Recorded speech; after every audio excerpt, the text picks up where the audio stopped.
Лейла Шихабиева. Соң инде. Хикәя. Гүзәл Яппаров укый. Ойратның ялгышуы да Гөлнар аурый башлаган чакларда булды. Гөлнар урын өстендә яткан чакта Ойратка өйдәге тынлык ошамый иде. Күңел төшенкелек белән килешә алмады ул. Ишектән керү белән өйдәге мөхит үзенә дә күчүдән курыкты. Буш өйдәге тынлык тагын да яман икән. Анасын соңлап аңлады. 2 яшәмим бит, ул авырый дип мин дә яшәмәскә тиешме? Терелер, торыр, үтәр дигән фикердә булды ул соңгы көннәрдә. Күп чакта кызгандырыр өчен кыланып ята дип тә шикләнде. Гөлнар исә балаларын көтеп атнаны уздырды. Алар кайтса янына утырып сөйләшер, хәлен белер кешесе дә була. Ялгызлыгын, кирәксезлеген сизеп яшәгәндә вакыты да узмый бит аның. Ойрат кайткач көч хәл белән торып утырмаса, ир янына да килмәс иде. Юклагына ышанган кыяфәт чыгарып, аш бүлмәсенә чыгып китә дә, көлә-көлә телефоннан сөйләшә. Хатын ул уйлаганча ук колаксыз да түгел шул әле. Барлык сүзен аңлап ята. Хәле генә талашырлык түгел. 30 ел яшәгән иренең кем икәнен хәзер генә белде ул. Үзен даваларга килеп йөргән шәфкать туташы да булышты бугай. Әле аның сүзләренә ышанмыйча ирен яклап маташты. Әле әллә ниләр сөйлисең дип үпкәләде. Барысына да күз йомып, өйдә тынычлык сакларга теләде. Соңгы көннәрендә булса да, җанына тимәсеннәр иде. Кияүгә чыкмаган Розаның хатынга да, иргә дә мөнәсәбәте бөтенләй үзгәрде. Кайчан елмаерга, кайчан усал булырга, кайчан чакырып алырга, кайчан онытырга икәнен яхшы белә ул. Ойратның Гөлнардан башка үзен күз алдына да китерә алмый торган көннәре бар иде. Исемен ишетсә дә хисләрдән канатланып йөрде. Ничәмә кыз арасыннан нәк аны сөйләде. Кай җире ошаганын да әйтә алмый. Янында ул булуын, матур итеп елмаеп торуын тели иде. Гомерлек яра дип сөйләде. Кабат йөрәгемне яулап алырлар дип уйлап да карамады. Ойратның ялгышуы да Гөлнар аурый башлаган чакларда булды. Төшенкелеккә бирелеп, хатыны өчен 1001 дава эзләп йөргән көннәрдә Роза җылы сүзе белән аңа өмет өстәде. Очрату белән хәлләрен сорашты, киңәшләрен бирде, аннан үз йомышларын сөйләп, икенче көнне килеп китәргә рөхсәт сорады. Шул көннән башлап ир күңелендә яңа йолдыз кабынды менә. Борчылсаң да, борчылмасаң да, сиңа дигән сиңа була инде. Тынычрак кабул ит, үзеңне дә бетерәсең бит. Аның артыннан кирип ята алмыйсыз. Үзеңне дә уйла, диде Роза. Ник алай дисең? Йөземә чыкканмы? Мин сиңа зарланмадым бит әле. Алдан күргән белән бүгенгене чагыштырдым. Борының гына утырып калган. Бу сөйләшү Ойратка нык тәэсир итте. Көзгөгә дә караганы юк шул. Кая көзгө уйлау, соңгы көннәрдә тамагыннан су үтмәй башлаган иде бит. Балаларның күз яшын күрү иң авыры. Алар әниләре өчен айрыуча үзгәләнә. Гөлнар күп булса, 2 көнгә үзе генә кала. Аны улы белән кызы алмаш-тилмәш кайтып карыйлар. Гөлнар укытучы, авылга биология укытырга килде. Бу вакытта Ойрат та яшь агроном иде. Әле авылга кайтып бер генә ел эшләгән. Кыз күңелен яулап аласы кыен булмады. Уртак темалар күп иде. Мәктәп бакчасы турында гына сөйләшә башласалар да, тиз генә туктый алмыйлар иде. Гөлнар аңлаучы, тыңлаучы барда сөйләде дә сөйләде. Бер генә ел очраштылар. Икенче көздә алар инде туйлар уздырдылар. Егеткә 24, кызга 22 генә яшь иде. Яшь гаилә әти әниләре янында торып калды. Гөлнарга сыналыр өчен сәбәпләр чыгып торды. Сер бирмәде ул. Бар авыл халкын яраттырды. Әти әниләр дә канәгать булды, укучылар аның фәнен көтеп алды. Айратны районга эшкә чакыргач та авылдан китәсе килмәде. Биредәге кешеләргә ияләшкән иде инде. Коллективта да килеп керүгә үз кешегә әйләнде. 1 ел йөреп эшләде дә Айрат гаиләсен күчерергә булды.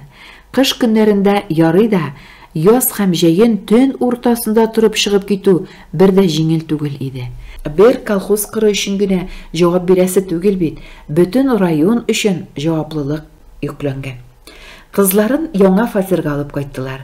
Кечкенә булса да үзләренчә яшәү алырга охшый иде. Айрат төшеп калганнардан түгел, шул җайда ук йорт салырга җир алды, төзелеш материалларын да табыштырып куйды, яз җитүгә эшен дә башлап җибәрде. Гөлнар бәхете хакында уйларга да курыкты. Гомере буе укучылар арасында булды ул. Дәресләрдән соң калып эшләде. Укучыларны өенә чакырып та югары уку йортына кергә әзерләде. Иреннән аз гына да шелтә ишеткән хатын түгел ул. Үзе дә сүз китермәскә тырышты. Йорты чиста, ашарына пешкән булды. Төн уртасына калса да, Айратка иртә белән алып китәргә чәй ясамыйча йокларга ятмады. Бар иде күз карашыннан аңлашкан чаклары. Уллары тугач ир тагын да үзгәрде. Кая барса да балаларга күчтәнәш ташыды. Аларны нинди генә сәяхәтләргә йөртмәде. Мәктәптә узган бер җыелыштан да калмады. Әнигез шунда бит дигән фикер белән яшәмәде. Гөлнарның 50 яшьлек юбилеен да уздырдылар. Бөтен туганнарын җыеп зурладылар үзен. Барысы да очрашып, аралашып, күңелләре булып таралыштылар. Хатын үзен начар хис итеп хастахана юлында йөри башлау белән барысы да бер авыздан күреп калыйм дигәндәй, барыбызны да чакырды бит, дип начарга юрадылар.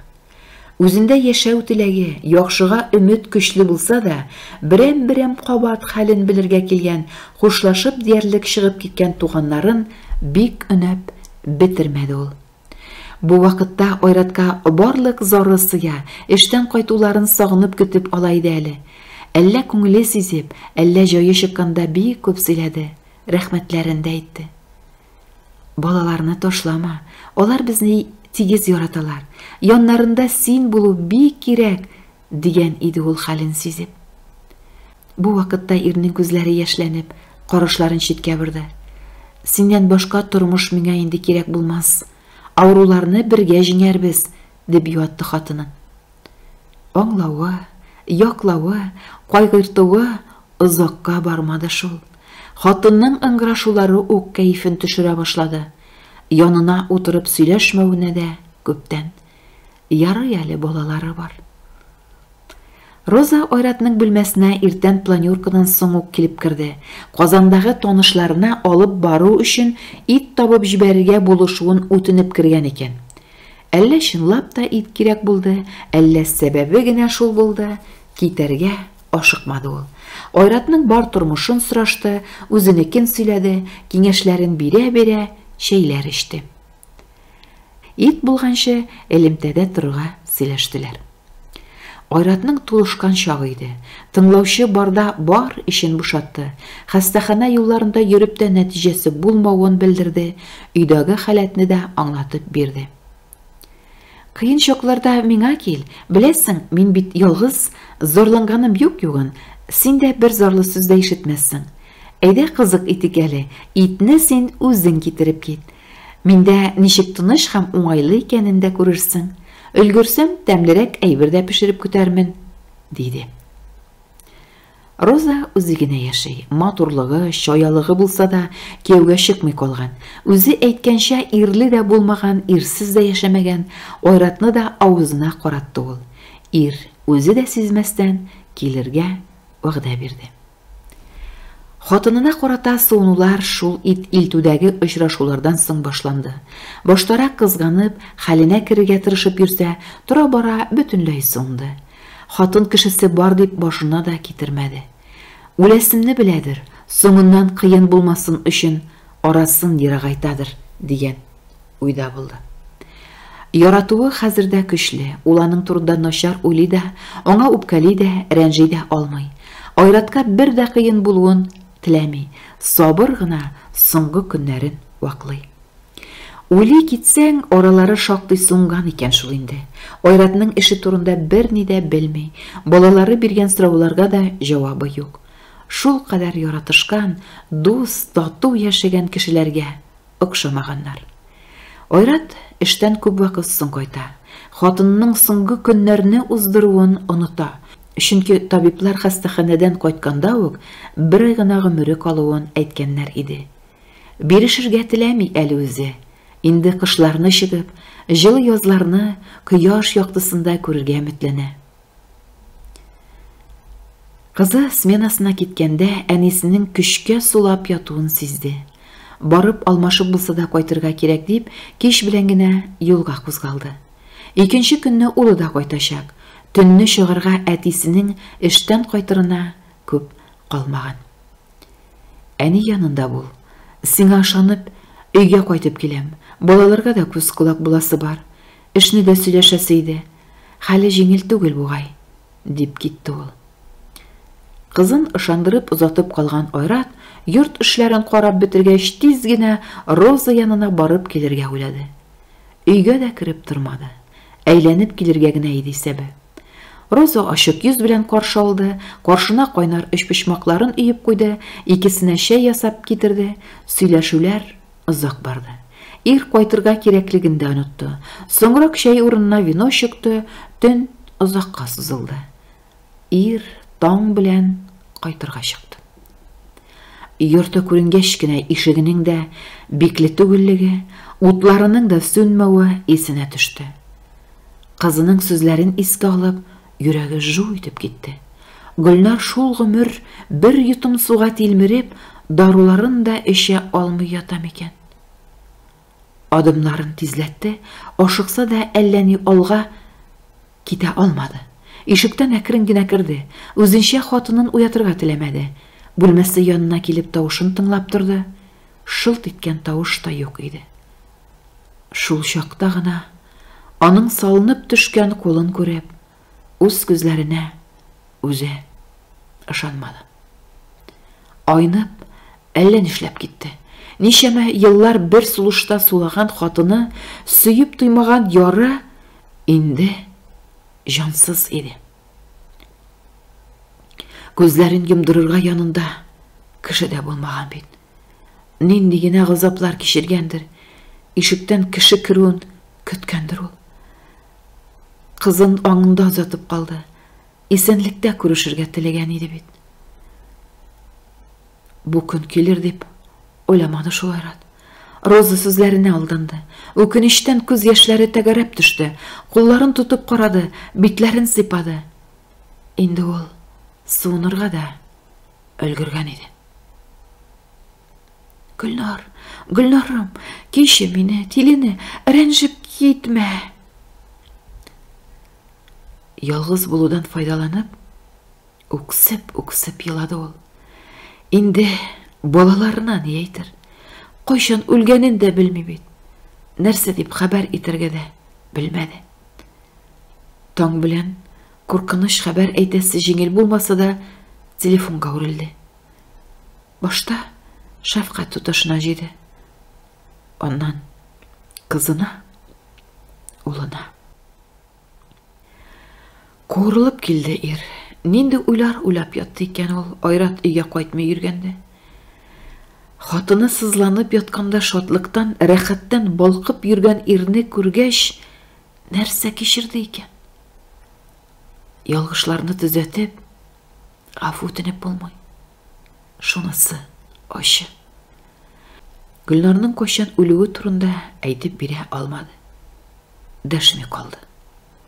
Ялганларга теле бармады. Дөресен әйтергә намысы җитмәде. Эх, диле җан. Ялгыз хатын коткысына бирелеп, бар булмышын үзенә багышлаган хатынны шулай язмыш кочагына ташлыйлармы инде? Эй тула кеше булганда, башын күтәрергә дә яхшысынмы йөрде ир. Кайгы баскан иңнәре гел артка сөйри иде. Гомерлеккә югалтуның ни икәнен бар ачысы белән аңлады. Зират яныннан кайтып китә алмый торды. ең қадірлі кішісін қалдырып кетесі бір ғазап еді. Тик соң аңлады. Тұнған көзләре бір генә күн алдан ачылса да, бұл қадар өкінішлерге душар булмас еді. Балалары белән дә сүзләре ялганмады. Барысы да өйдә булсалар да, бер кемнең дә сөйләшәсе килмәде. Барысы да үзен гаепләде, үзенчә өкенде.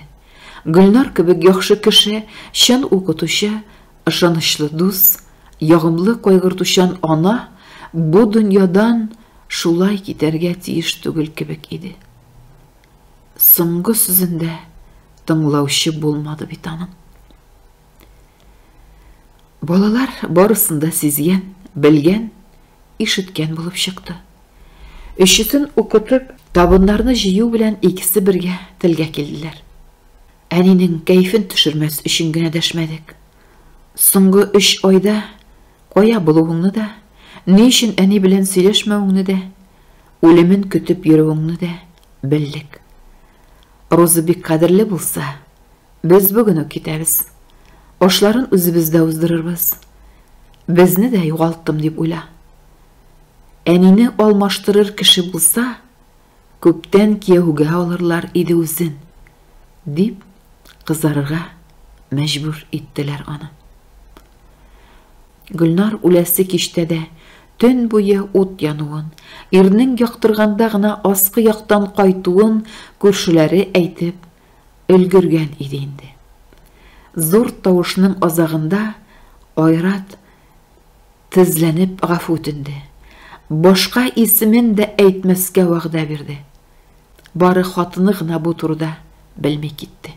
Нинди генә вәгъдәләр биреп, ничек кенә үкенсә дә, соң иде инде. Ятып кына турса да риза булыр идем, дип уйлаган көннәре алда булды Айратның. Ничек яшәп китәргә, тормышны ничек дәвам итәргә белмәде. Ялгызлык белән килешәсе җиңел әйбер түгел икән. Парлы чакта гына берни сизелмәгән. Буш йортта, буш хыяллар белән янәшә калган ир барсын да үз мисалында аңлады.